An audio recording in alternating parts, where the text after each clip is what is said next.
Opinions expressed herein are subject to change and not necessarily the opinion of the firm. Past performance is no guarantee of future results. The information presented herein is for informational purposes only and is not intended to provide personal investment advice. It is important that you consider your tolerance for risk and investment goals when making investment decisions. Investing in securities does involve risk and the potential of losing money. The material does not constitute research, investment advice, or trade recommendations. And now introducing Mr. Keith Lanton. Good morning, Keith. Hope everyone had a relaxing break, a good weekend. Happy Mother's Day to all the ladies. So we're going to get started today. I'm going to discuss some thoughts on generalization, specialization, explain how that pertains to the financial services industry and how it pertains to investing as well as life, and then talk about financial markets. Lots to talk about. Strong week last week with markets up anywhere between 1% and 6% on the NASDAQ last week. So lots to talk about there. I have been speaking to lots of advisors, clients, and been speaking with a broad spectrum of opinion on financial markets. There are people who are very optimistic and people who are very pessimistic. Currently, it's a very interesting mix, especially after the markets have run so significantly. We have been getting a lot more phone calls asking our opinions given the recovery and how fast it's been and how unexpected it's been. And we'll talk some about that and give some thought on both sides as to where things may be going. It's especially challenging because Bill Finkelstein and I were talking the other day, and we were saying how it's so unique that you really can't pull out your business school textbook and do an analysis and decide whether or not it is an opportune time or not to be invested in financial markets, because there is so much government intervention, and that's what makes it so challenging when you have markets being moved predominantly both in the near term and the short term by monetary and fiscal policy. And since that is unprecedented, it makes the uncertainty that much greater as to how to invest when a lot of the investment outcomes may not be driven by what has historically driven returns. So moving on to topic of discussion, book by a man named Mr. Epstein called Range. And what the book is about generalization or range versus specialization, and which of the two is better? Would you be better off being a jack of all trades and master of none, or would you be best to be a real expert at one trade and to be deeply fantastic at that one aspect? And the conclusion of Range is most of the time, not for everybody, but most of the time, having range as opposed to specialization, especially in this day and age, is more likely to lead to success. You'll be more well-rounded, and I'll get into some generalities as we speak about range as to why being capable of having a broad ability as opposed to a narrow focus is something that typically leads to more success. And one of the first things that the author talks about, and this is because it's a metaphor of life, he talks about sports. And sports is something that most people can on some level have some relationship to, because it's popular culture.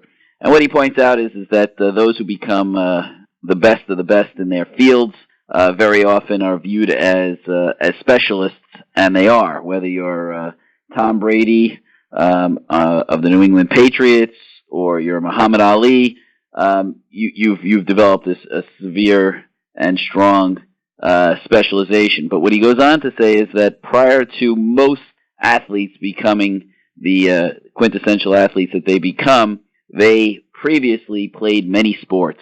They were multiple sport athletes.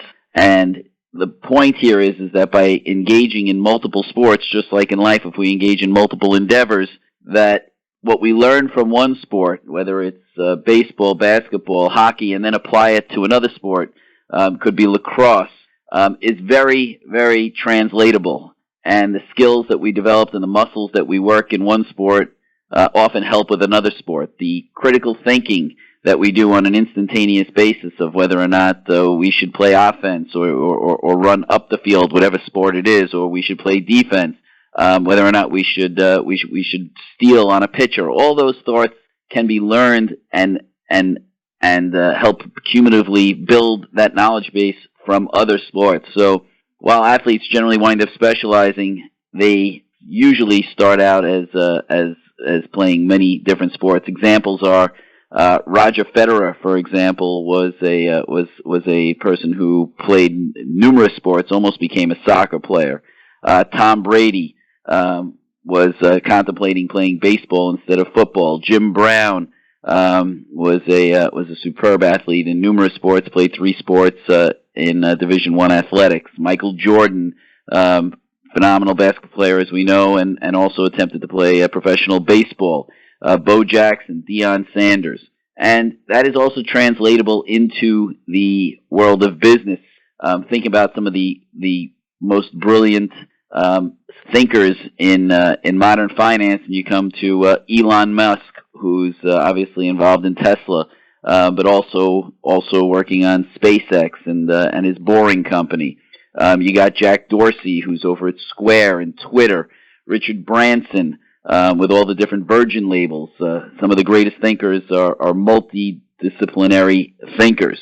And what this has to do with is when you talk to psychologists, many of them will say that learning is done slowly to accumulate lasting knowledge, and that when we're not so focused on the one endeavor that we think we need in order to become the king or queen of the world, when we're doing other things that we sometimes perhaps are doing for what we believe to be enjoyment but are getting a lot of learning out of it, we're able to enjoy those aspects, and we don't feel like we're being tested in those fields, and we're able to absorb more because we get to really learn and know, as opposed to feeling the urge to regurgitate and to demonstrate that we know something. So many times this slower learning, where we're not feeling like we're being tested, is the more effective learning. And it takes time is another factor of success, and both generalization and specialization, but especially to develop range. It takes a long time to develop range, and very often we become impatient when we move outside of one dimension and start moving into another dimension. And one of the dangers with getting caught in a valley of specialization, especially if you get caught early before you develop that broad range of knowledge, is you start creating that paradigm where if you're holding a hammer, all you see is nails. An example of this may be if someone comes into you and you're a doctor and you're a cardiologist. It's very common to see their problems from the circulatory system and to think that they need some intervention on a cardiovascular basis. The same thing if you go into a GI doctor, it's very likely that they will find a GI problem. If you go to an arthritis doctor, it's very likely that the arthritis doctor will see an arthritis problem. And that's not unusual. There may be lots of problems that they're seeing, but what they may be missing, because they don't have that broad general knowledge, they are not the generalist, they are not the internist, is that they are not seeing the whole picture. So they are seeing lots of symptoms, but they aren't seeing the cause, because they do not have the ability to pull back and gain that perspective based on their learning. And this is very applicable in the investment world, in the investment universe, when you read lots of different opinions. If you are reading or talking with someone who is a expert in the bond market, and perhaps they're an expert in the high yield bond market, they'll be able to tell you how there's lots of opportunities, and there may be in the high yield space. If you talk to someone who's a value investor, they will see lots of opportunities in value investing. If you speak to someone who's a growth investor, they'll see lots of opportunities in growth investing. Even digging deeper, if you speak to someone who's a technology analyst, they'll see lots of opportunities in technology. But it even gets deeper than that. You may speak to someone who's a software analyst who sees lots of opportunity in software. You may speak to someone who's a cloud expert and sees lots of opportunities in cloud, or in security if you're talking to a security analyst who's looking at data security. So having that deep, well-rounded knowledge, being that investment expert who's able to pull back and have a broad view and be able to compare not only across asset classes but across sectors within asset classes are the skill sets that will derive and generate the greatest ability to be successful. And the same goes if you're a financial advisor. It's not just about the investment component. It's about other factors as well. It's about the ability to not necessarily to exclusively do, but to know the flow of paperwork, to know the compliance that's required in order to solicit or work with certain clients. All those factors go into contributing to whether or not you are successful as an advisor by having those general skills and not just having one specific skill within that universe to be a successful advisor. So, with that thought on generalists versus specialists and having that broad view, going to move on to the financial markets. I mentioned that we had a very strong week last week. This morning we are seeing futures giving back some of those gains. We're seeing futures down about 230 on the Dow, about 30 on the S&P, retracing some of those gains. Focal point remains the coronavirus and reopening prospects. Some sobering news this morning includes South Korea reporting its largest single-day increase of COVID infections in a month. We had New York City Mayor de Blasio contending that a true reopening of the city is still a few months away, and reports that some factories in New York are closing for good. One positive is that the FDA approved its first COVID-19 antigen test, although the agency noted that there is a chance for false negatives. Also, this morning, reports out of Axios that House Democrats will introduce their own $1.2 trillion stimulus package this week that will include money for state and local governments and more direct payments to Americans. The Trump administration said that they will evaluate what they feel is the next steps for stimulus and have a decision in the next few weeks. The Trump administration is working with chip companies, Intel mentioned specifically, but perhaps others, to start U.S. production, according to the Wall Street Journal. President Trump said the U.S. will purchase $3 billion in meat, produce, and dairy products for food kitchens. New York Times reporting that 33% of all coronavirus deaths occurred in nursing homes. Also, reports from the New York Times that the U.S. is accusing China of attempting to hack vaccine data. Taking a look at some specific stocks as well as some overseas markets, equity indexes in the Asia-Pacific region saw some mixed action on Monday. Japan's Nikkei up 1.1%, Hang Seng up 1.5%, the Shanghai flat. India's market down 0.3%, South Korea down 0.5%. Corporate news, Marriott is down this morning about 2.5%, missing even the lowered estimates.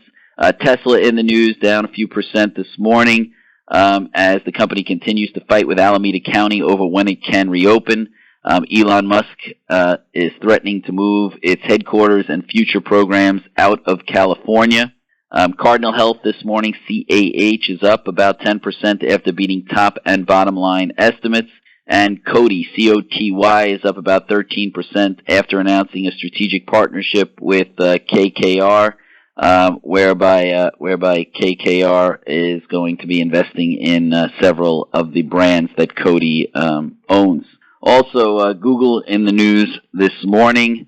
Google saying that they are going to, or Alphabet as it's now known, that they are asking employees to take a day off on May 22nd to address work-from-home-related burnout during the coronavirus pandemic. Google said it would begin reopening more offices globally as early as June, but most Google employees would likely work from home until the end of this year. Some things to look forward to this week. We get some earnings tomorrow. Mentioned some already this morning, and one other one this morning, Under Armour, which saw a significant drop in sales from Under Armour symbol UA. Tomorrow we get earnings from Duke Energy, Toyota. We get annual shareholder meetings at 3M and Charles Schwab and ConocoPhillips. Also tomorrow we have Consumer Price Index coming out. Estimates are for a 0.4% year-over-year uptick. Core is expected to rise 1.7%. Wednesday, Cisco has its quarterly results. We also get producer prices for April. That's expected to fall 0.2%. And the core is expected to be up 0.8%. Big difference between core and non-core because of the volatility in energy prices and food prices. Thursday, we get earnings from Intel, Ford Motor, United Parcel Service.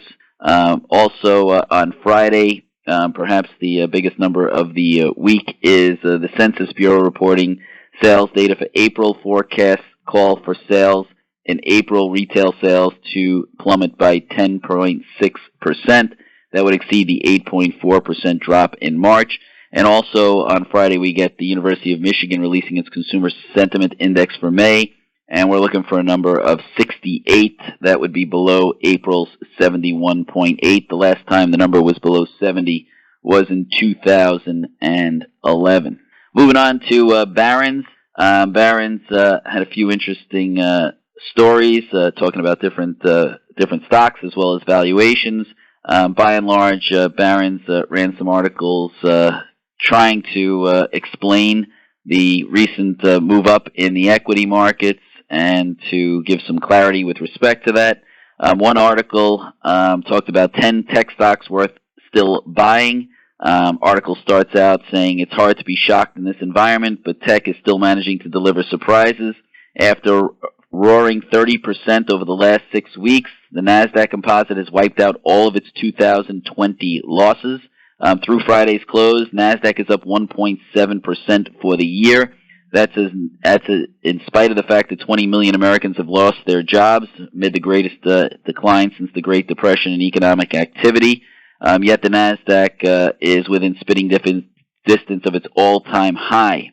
And the author of the article goes on to say that the rally reflects an increased certainty that COVID-19 is reshaping the economy in lasting ways that benefit broad parts of the tech sector. It starts with the 5 mega caps: Microsoft, Amazon, Apple, and Facebook, and Google. And the expectation is that these companies should exit the crisis stronger than they went in. But they say that e-commerce is on fire, and it goes beyond Amazon. Seeing big upticks in business at Wayfair, symbol W, Etsy, ETSY, Shopify, SHOP, and Chewy, CHWY. And analysts are expecting lasting gains at these companies. And in addition, cloud computing is having a big moment. Microsoft CEO Satya Nadella said recently, "We've seen 2 years' worth of digital transformation in 2 months as people have been working from home and living from home." And stocks that we know have been big beneficiaries like Zoom and DocuSign, as well as Citrix, which helps establish VPNs, RingCentral, which is an 8x8, which helps set up voice over internet phone connections, as well as companies like Peloton, which help us exercise at home, Netflix. So these companies making up a significant portion of the indexes and being big beneficiaries of the work and stay-at-home trends. They talked to Dan Niles, a senior portfolio manager and known for his tech acumen, and asked him for a few stocks still worth buying. One notable thought here is that he mentioned one that he thought was overpriced, and that was Apple. He says he is short Apple, but he said companies that he owns and thinks can continue to move higher include Amazon, Activision Blizzard, ATVI, beneficiary of the gaming trend, Teladoc, TDOC, which is one of those companies benefiting from telemedicine. And he says he's been picking up some damaged goods stocks. He's been buying Walt Disney, DIS, Viacom, CBS, VIAC, on the theory that they should recover in the long run and get a boost from their streaming video operations in the short run. He's also bullish on DraftKings, symbol DKNG, even though most sporting events have not yet restarted. But he thinks they'll benefit as states turn to sports gambling to boost revenues to help them come out of the downturn. Another article talked about stock valuations and the big move up, and it's called "Stock Valuations are Near Dot-Com Era Levels, but Don't Expect a Bust This Time." welcome to one of the most expensive stock markets in history. And then they go on to say, thankfully, it doesn't matter. The S&P right now is trading at reduced earnings estimates of $152 a share, which means at current prices it's at about 23 times earnings. If you go back to 1999, the index was at 26 times earnings, so not too far off from those levels. And it's possible we could see even weaker earnings than anticipated, which would put us at or approaching those historic high valuations. But the article says the high valuations don't have to be terrifying, thanks to the trillions of dollars being pumped into the economy by the Federal Reserve. In the past, during monetary stimulus, you get a big re-rating of PE multiples. Head equity strategist at RBC says that he doesn't see valuations putting a ceiling on the market. It's hard to say, he said, what PE ratio should be up to, but the multiple should be pretty high given all the monetary and fiscal stimulus that is taking place. Another analyst goes on to say that markets right now are not even looking at 2020 or even 2021 earnings. They're looking forward to 2022, and some analysts expect earnings of 2022 to be somewhere between $200 and $220 a share. If you were to get a multiple of 20 on those earnings, and those earnings were to materialize, then you'd be looking at an S&P at 4,000 in the next couple of years. Article points out there's still lots of risks. One of those is market concentration. While the NASDAQ is positive for the year, as we discussed, 75% of the stocks in the index are down, but the top 10 stocks in the NASDAQ, and we talked about the top 5 before, but the top 10 make up 44% of the market index for the NASDAQ. So the heavy concentration certainly attributable to some of that success for the NASDAQ.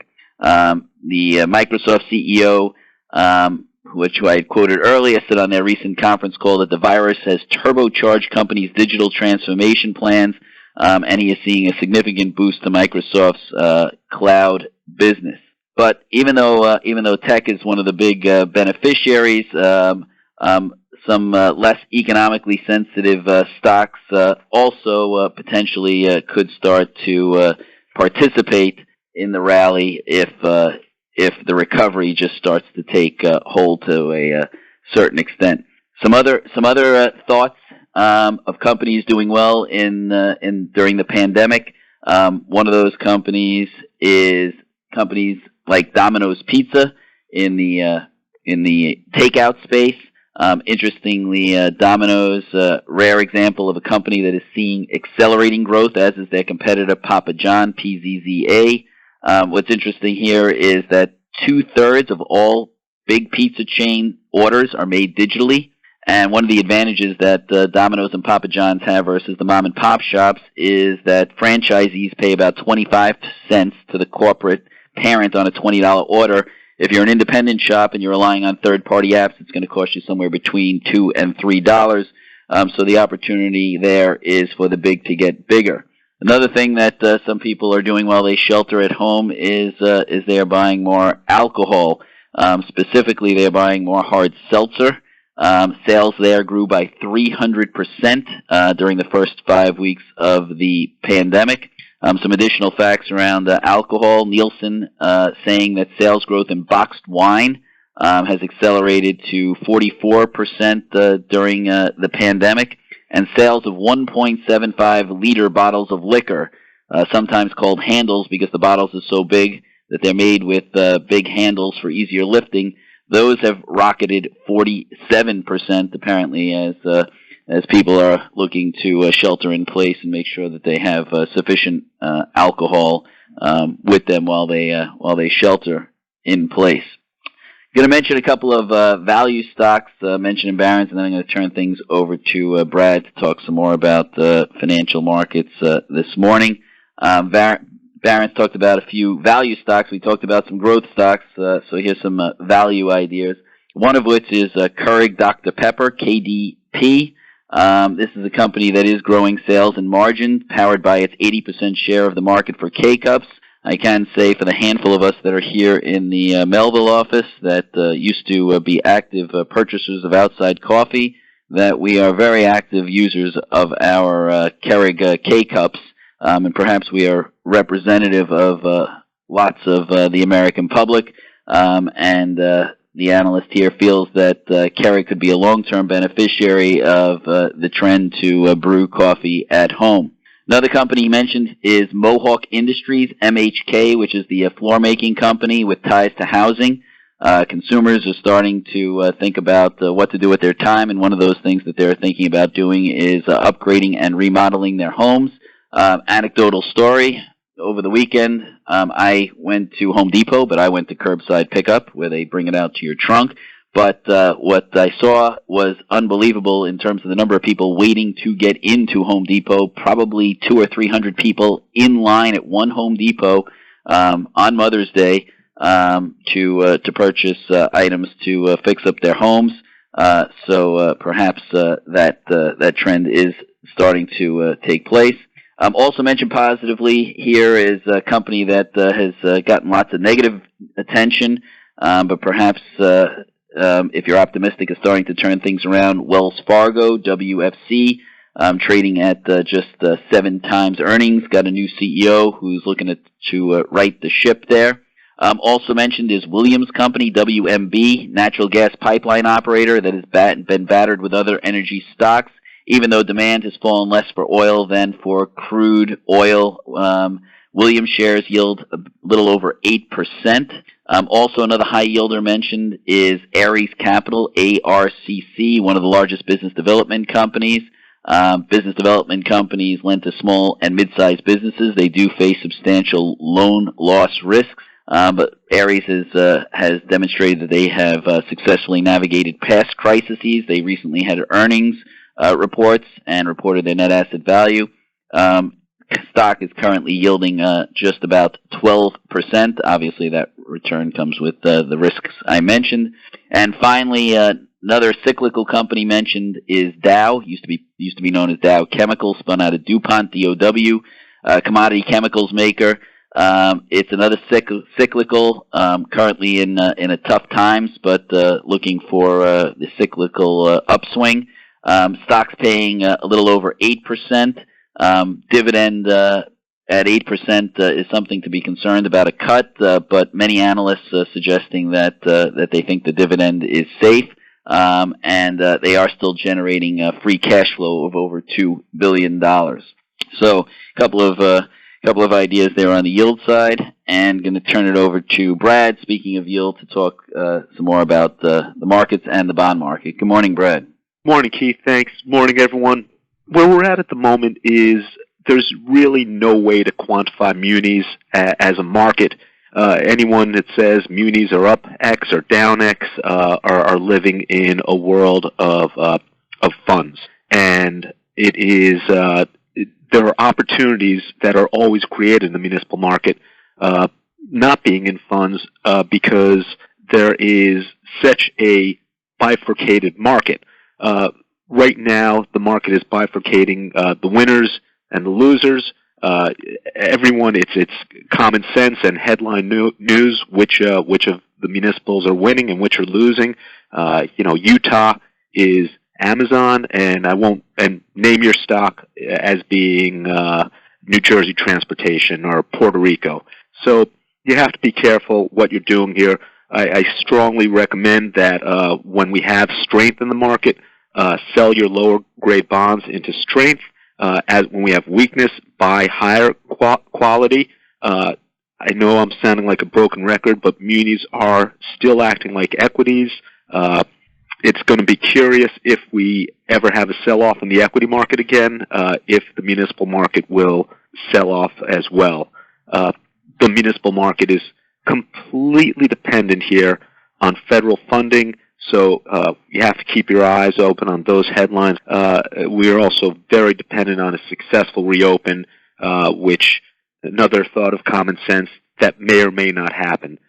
Municipals are dependent on income tax revenue, sales tax revenue, property tax revenue, and these are things that disappear during difficult times. So there has to be other other aid that's going to come to the states and communities.